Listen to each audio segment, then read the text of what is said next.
Isang kurtina ng apoy at usok ang bumalot sa Moscow. Inilunsad ng Ukraine ang pinakamalaking pag-atake sa digmaan. Daandang mga drone, glide bomb at hybrid na cruise missile. Lahat ito ay inilunsad ng Ukraine. Pinakamalaking pag-atake sa digmaan, tinupok nito ng apoy ang Moscow at nagpapanik ang mga opisyal para itago ang pinsala. Pero hindi yon epektibo. Marami tayong nalalaman dahil kumakalat ang impormasyon. Noong Mayo 17, iniulat ng United 24 Media na halos 600 drone ng Ukraine ang tumarget sa Moscow at malalaking pasilidad ng militar at industriya sa rehiyon ng Moscow noong magdamag. Isa ito sa pinakamalalaking pag-atake sa himpapawid sa Russia mula nang simula ni Putin ang pananakop. Pero hindi doon natapos ang lahat. Matapos ang halos 24 na oras ng pag-atake, sinabi ng Ministeryo ng Depensa ng Russia na na-intercept ng kanilang air defenses ang 1,000 at 54 na drone walang guided bomb at 2 missile ng Ukraine. Malamang isang Flamingo drone missile hybrid at isang Neptune MD guided missile ayon sa Kyiv Independent. Ganyan talaga ang Moscow. Magangking may na-intercept ka habang nasusunog ang mga pasilidad militar mo. Ang nakikita natin dito ay resulta ng buwan ng pagpaplano at matinding pagsusumikap na nagbunga para sa Ukraina. Sa nakaraang taon o higit pa, nakita natin ang malaking pagtaas ng mga pag-atake ng Ukraina laban sa depensang panghimpapawid ng Rusya. Simple lang ang lohika ng mga pag-ataking ito. Malaki ang Rusya. Manipis na ang depensang panghimpapawid nila kahit sa pinakamainam na kalagayan. Kapag mas marami kang nasisira, mas malaki ang mga puwang. May plano na ang Ukraina sa loob ng ilang buwan habang gumagawa sila ng mas matitibay at mas murang long-range na drone, kasabay ng unti-unting pagpapahina sa depensang panghimpapawid ng Rusya. Sinabi ni Alexander Kovalenko, isang obserbador militar ng Information Resistance Organization sa UKR-Inform, na matagal nang alam ng Ukraina ang plano nito at na yon ay kaya nang sirain ang depensang panghimpapawid ng Rusya. Kung pag-uusapan natin ang tungkol sa pagsira ng mga sistema ng depensang panghimpapawid ng kalaban, mahalagang maintindihan na walang ganitong operasyon na natatapos sa loob ng 1 linggo, 1 buwan o kahit 1 taon. Ayon kay Kovalenko, simula 2022 unti-unti at sistematikong pinahina ng puwersang pananggulan ng Ukraina ang depensang panghimpapawid ng Rusya kapag may pagkakataon, lalo na sa labanan. Gumaganda na ang sandata ng Ukraina, kaya nabubulag nila ang imperyo ng Rusya. At hindi lang yon, tumulong ang mga operatiba sa lupa sa isa sa pinakamalalaking pag-atake kailanman sa Moscow, nagdulot ng dagdag na kalituhan sa depensang panghimpapawid ng Rusya at naging posible ang aksyon ng Ukraina. Nahuli si Putin at iba pa sa nangyari, na nagpapakita ng malaking problemang dapat niyang harapin kung gusto niyang mapigilan ang ganitong pag-atake ng Ukraina sa susunod. Isang munting matalinong pakana ang tumulong para maging posible ang napakalaking pag-ataking ito. Samahan kami para malaman ang taktikang iyon. Pero bago yon, tatalakayin muna natin ang malaking pinsalang dulot ng record-breaking na pag-atake ng Ukraina sa Moscow. Magsisimula tayo sa industrial na complex sa Zelenograd, Rusya. Matatagpuan 30 kilometro, hilagang kanluran ng sentro ng Moscow, ang Elma Zelenograd ay isa sa pangunahing tagagawa ng electronics at microelectronics sa Rusya. Ito ang mga bahaging karaniwang gamit sa makabagong sandata ng Rusya laban sa Ukraine, lalo na sa mga misil. Ang technopark na tinamaan ng Ukraine ay tahanan ng mahigit 150 kumpanyang gumagawa ng electronics, panukat, optical system, sensor at iba pa. Ngayon, nasusunog ang park. Ang mga drone ng Ukraine ang may kagagawan. Sunod, pupunta tayo sa Angstrom Enterprise na matatagpuan din sa Zelenograd. Ang pasilidad na ito ang gumagawa ng microprocessor, semiconductors at microelectronics.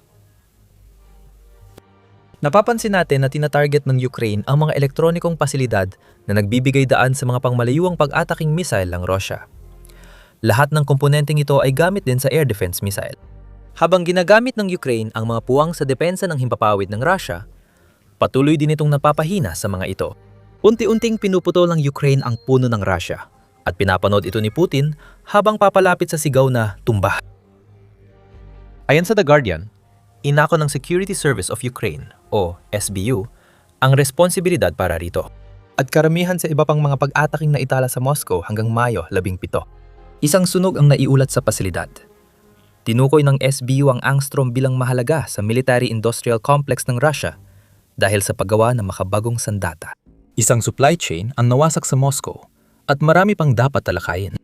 Kasama sa listahan ng Ukraine sa record-breaking aerial assault, ang Raduga Machine Building Design Bureau ayon sa United 24 Media. Ang kumpanyang nasa Dubna ang gumagawa ng missile system kasama ang cruise missile na ginagamit ni Putin laban sa mga sibilyang Ukrainian. Mulay, nakikita natin na nagsasama-sama ang mga piraso ng palaisipan. Una, ang mga bahagi, tapos ang mismong gumagawa ng missile. Naglabas ng isang kawili-wiling pahayag ang Ministeryo ng Depensa ng Ukraina upang ipahayag ito at ang iba pang mga pag-atake na natalakay natin hanggang ngayon. Bumabalik ang digmaan sa pinagmulan nito ayon sa ministeryo, Bago ito sinundan ng kaunting misteryo. dati, Maraming air defense systems ang napoprotekta sa mga pasilidad na ito. Pero may nangyaring kakaiba. Tandaan, alam natin ang kakaibang yon at malapit na itong ibunyag. Bago iyon, marami pang nakalinyang hakbang ang Ukraine habang pinakawalan nito ang matinding pag-atake sa Moscow. Bukod sa pagsabog sa Moscow, tinamaan din ng mga drone ng Ukraine ang pasilidad ng pagsuplay ng gasolina sa Solzhenitsyn-Gorsk. Ang pasilidad na yon ay bahagi ng malaking pipeline ng gasolina ng Russia na nagdadala ng gasolina at diesel para sa mga tauhan ni Putin sa frontline at mga oil terminal kung saan maaring ipadala ang gasolina sa ibang bansa para sa pondo ng digmaan ni Putin. makikita sa mga video at larawan ang pinsala habang lumalaki ang apoy at bumabalot ang makapal na usok sa langit. May ebidensya ang Astra, isa sa pinakamaasang Telegram channel na nagulat ng totoong nangyayari kapag lumilipad ang mga drone ng Ukraine papasok sa Russia. Tinukoy nila ang eksaktong lokasyon ng pag-atake para kumpirmahing tinamaan nga ng Ukraine ang pasilidad sa Solzhenitsyn-Gorsk. Nakikita rin natin ang mga video at larawan ng napakalaking usok na umaakyat mula sa oil loading station na yon, kabilang ang footage na kuha ng tila isang pasahero sa kotse na malinaw na nagbaka sakali para makuhanan ng video ang nangyari at maipalabas ito. Siguradong susunod ang galik mula sa Moscow sa kung sino man ang kumuha ng video na yon. Tungkol naman kay Astra, ipinapakita sa kanyang video ang tila ilang malalaking tangke ng imbakan na naglalagablab sa apoy. Wala nang magawa si Putin, kundi manood habang mas marami pang langis ang nasusunog, isa pang dagok sa lakas ng makinang pandigma ng Russia. Hindi pa tapos ang Ukraine sa Moscow. Muling inatake ng Ukraine ang kapasidad ng Russia sa pagpipino ng langis. Tinamaan ng SBU drones ang refinery ng langis sa Moscow. Ipinakita muli sa footage mula sa lugar na inilathala ng Astra ang mga nasunog na gusali sa loob ng refinery, kasamang usok na umaakyat mula sa pasilidad. Makikita sa video ang depensang panghimpapawid ng Russia na nagpaputok, sinundan ng malakas na pagsabog at pag-akyat ng usok. Ang pasilidad na may anti-drone net mula Oktubre 2024 ay kabilang sa 10 pinakamalaki sa Rusya. Nagpoproseso ito ng 11 milyong toneladang langis kada taon at nabibigay ng halos 40% ng pangangailangan sa panggatong sa reyon ng Moscow. Hindi na kailangang ipaliwanag kung bakit tinarget ng Ukraine ang pasilidad na ito. Nasabi na namin noon ang tungkol sa kampanya ng Ukraine laban sa langis ng Russia. Pero may iba pa. Sabi ng Kyiv Independent, nagdulot ng kaguluhan sa Moscow airports ang drone strike ng Ukraine. Halos 100 flights sa Vnukovo Airport ang naantala o nakansela matapos ipasara ng mga otoridad dahil sa banta ng mga drone ng Ukraine. Mas malalang sitwasyon sa Sheremetyevo Airport, na may halos 200 delayed o kanseladong flight. Mas mahigit pang dahilan para rito kaysa sa Vnukovo. Bakit kaya? May target ang mga drone ng Ukraine sa Sheremetyevo Airport. Isang araw bago lumabas ang balita ng record-breaking na pag-atake sa Moscow. Kinumpirma ni Pangulong Volodymyr Zelensky na winasak ng Ukraine ang nagkakahalaga ng $40 milyong na Beriev B-200 amphibious aircraft sa pag-atake sa Yaisk Military Airfield sa baybayin ng Dagat Azov, batay sa satellite imagery. Nawala ng Russia ng isa sa 20 eroplanong ito na nagawa mula ng simula ng produksyon noong 1900 na Ran 78.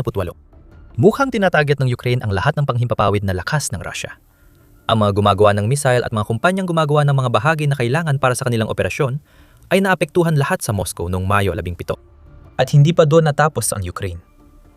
Para masigurado, inatake pa nito ang ilang target sa labas ng Moscow sa isang matinding paghihiganti laban sa Russia para sa lahat ng ginawa nito sa Ukraine. At ito mismo ang uri ng mga bagay na tinatalakay namin sa The Military Show. Kung nakakakuha ka ng makabuluhang kaalaman mula sa channel, huwag kalimutang mag-subscribe para makita pa ang iba pa naming pagtalakay sa mga pinakabago at pinakamalalakas na opensiba ng Ukraine. Habang hirap at bigo ang air defense ng Moscow laban sa mga drone, missile at bomba ng Ukraine, tahimik namang sinisira ng Ukraine ang kagamitan ng Russia sa ibang lugar. Tinarget ng Ukraine kagabi ang Belbek Air Base sa sinakop na Crimea. Wala pang komento ang mga opisyal ng Russia ayon sa United 24 Media, pero may pahayag ng SBU. Malaki ang pinsalang tinamo ng air defense ng Russia sa Crimea ayon sa SBU. Nasira ang isang Pantsir S-2 air defense system at hangar na may radar equipment ng Russia para sa S-400 air defense systems. Isang air traffic control tower at ground-to-air data transmission point. At isang control system at ground control station para sa medium-range Orion at 4-post drones ng Russia. Matalino talaga ang ginawa ng Ukraine. Habang abala ang Russia sa swarm sa Moscow, umatake ang SBU sa mas maraming air defenses ni Putin sa Crimea. Binanggit namin na manipis ang pagkakakalat ng mga depensang yon, kaya naisagawa ng Ukraine ang pag-atake nito sa Moscow ng mas maaga. Ngayon, kinakaharap ni Putin ang tanong na paulit-ulit na ibinabato ng Ukraine nitong mga nakaraang buwan. Magpapadala ba siya ng mga bagong air defense system sa Belbek na magpapahina naman sa mismong Russia?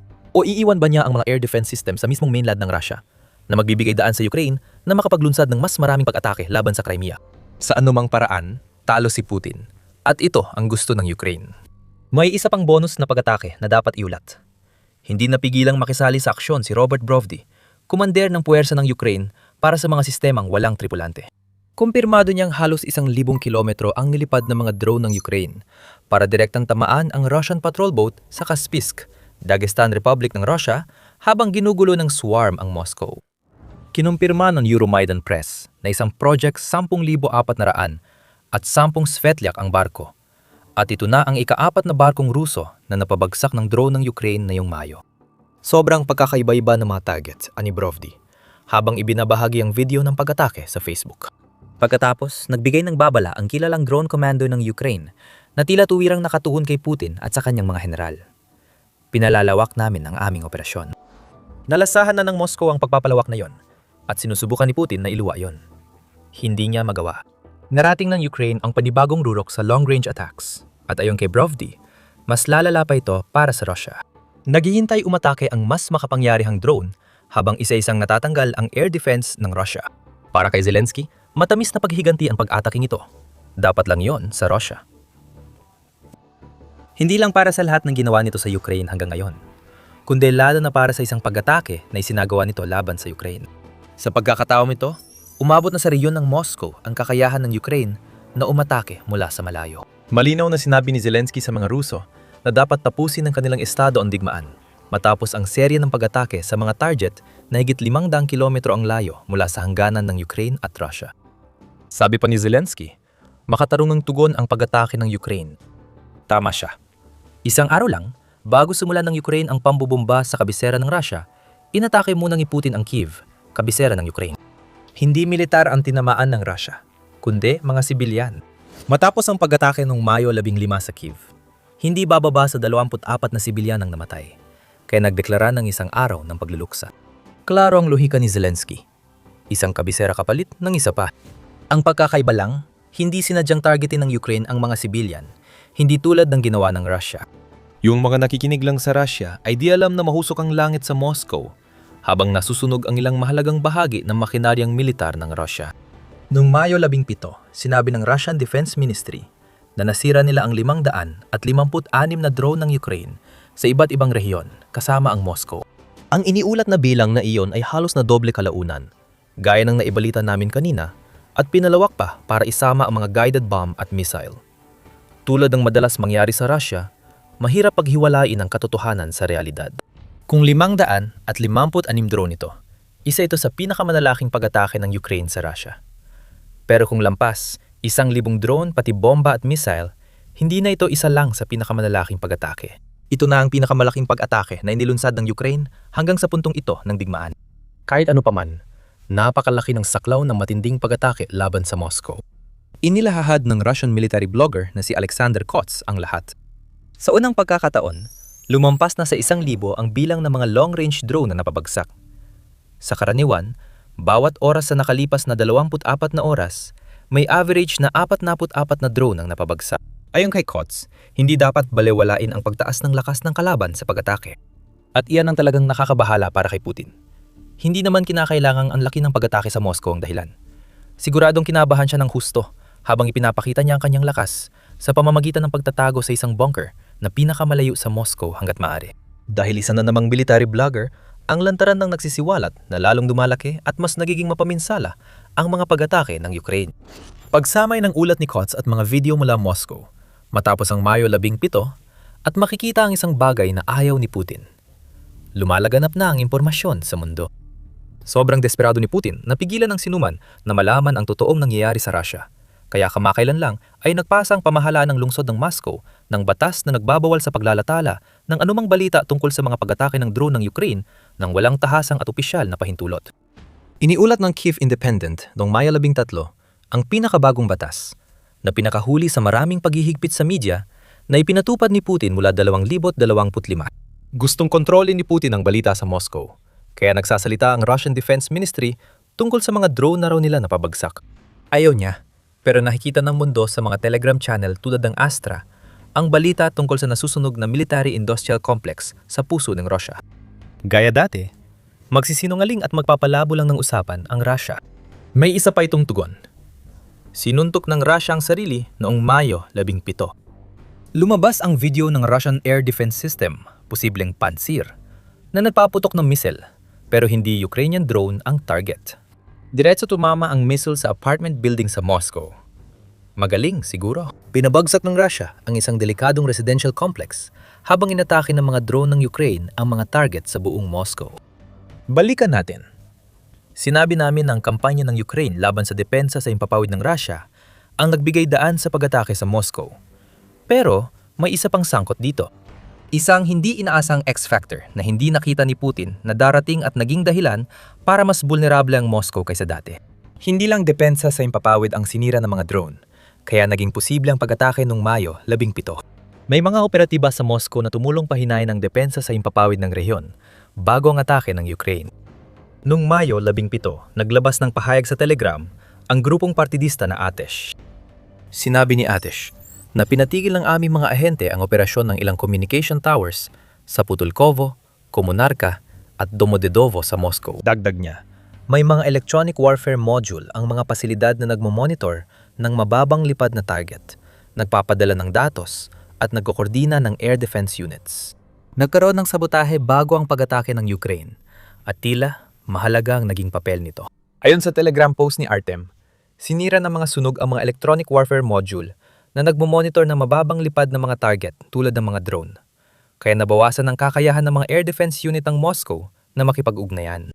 Para itong buhangin na inihagis sa mata ng mga Ruso bago ang pinakamalaking pag-atake ng Ukraine na nagpapakita kay Putin na marami pa siyang dapat ikabahala bukod sa airstrike ng Ukraine. May mga operatiba sa loob ng Russia na malinaw na nakikipag-ugnayan sa SBU at militar ng Ukraine para may sagawa ang mga pag-atake sa Moscow. Mukhang walang magawa si Putin laban sa mga operatibang sumusuporta sa Ukraine sa loob ng Russia at tinamaan nila ang tamang pagkakataon para gawing mas mahina ang Moscow kaysa dati. Muling magtatayo ang Moscow, palalakasin ang air defense sa paligid ng lungsod at papalitan ang mga kagamitang winasak ni Artem. Pero ang paggawa niyan ay magpapahina lang sa air defenses ng Russia sa ibang lugar. Sinong nakakaalam? Maaring lumipat si Artem at naghihintay ng bagong pagkakataon para maghanda para sa isang malawakang panghimpapawid na pag-atake ng Ukraine. Mukhang magiging winning combination ng Ukraine, ang sabotahe at pag-atake. Kailangan natin maghintay. Sa ngayon, nasusunog ang Moscow at lumalaban pa rin ang Ukraine. Ang usok at apoy sa kabisera ng Russia ay patunay ng lakas na nabuo ng Ukraine sa mahigit 4 na taon ng labanan. Sa Ukraine mismo, direktang nararanasan ng Russia ang lakas na yon.